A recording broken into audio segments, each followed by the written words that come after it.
Bonjour, je m'appelle Marine Bonnet, je suis doctorante dans l'équipe de Bénédicte Durand à l'Institut Neuromyogène et mon projet de thèse est financé par l'AFM Téléthon. Notre équipe travaille sur les cils. On retrouve un cil à la surface de la majorité des cellules qui composent notre corps.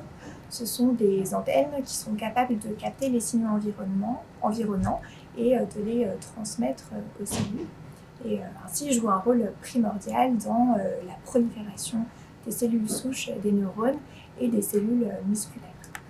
Plus particulièrement, notre équipe étudie comment le centriole, cette toute petite structure qui est environ 300 fois plus petite qu'un grain de sable, en rose ici, va migrer à la membrane de la cellule en vert pour servir de matrice à la formation d'un cil en rouge. Mon projet de thèse a pour but de comprendre le rôle d'un gène dont la mutation est impliquée dans une maladie du cil qui s'appelle le syndrome d'Alström.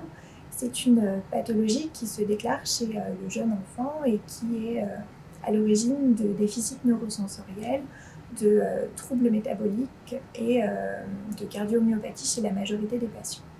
Pour pouvoir étudier la fonction de cette protéine, j'ai besoin de la localiser très précisément au niveau de ce tout petit centriole.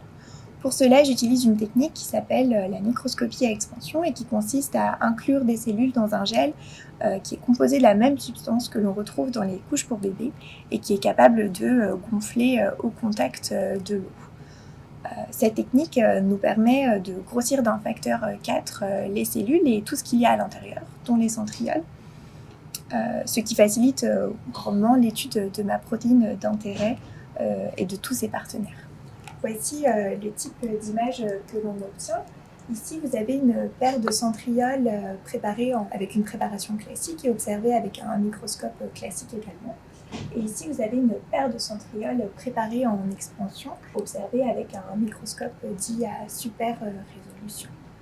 Cette technique, elle me permet d'étudier très précisément le rôle de ma protéine d'intérêt au niveau des mécanismes impliqués dans l'assemblage des styles et à terme, elle me permettra de comprendre les mécanismes qui sont dérégulés dans le syndrome d'Alström. Pour supporter la recherche, vous pouvez faire un don via la page Neural ou appeler le 3637. On compte sur vous.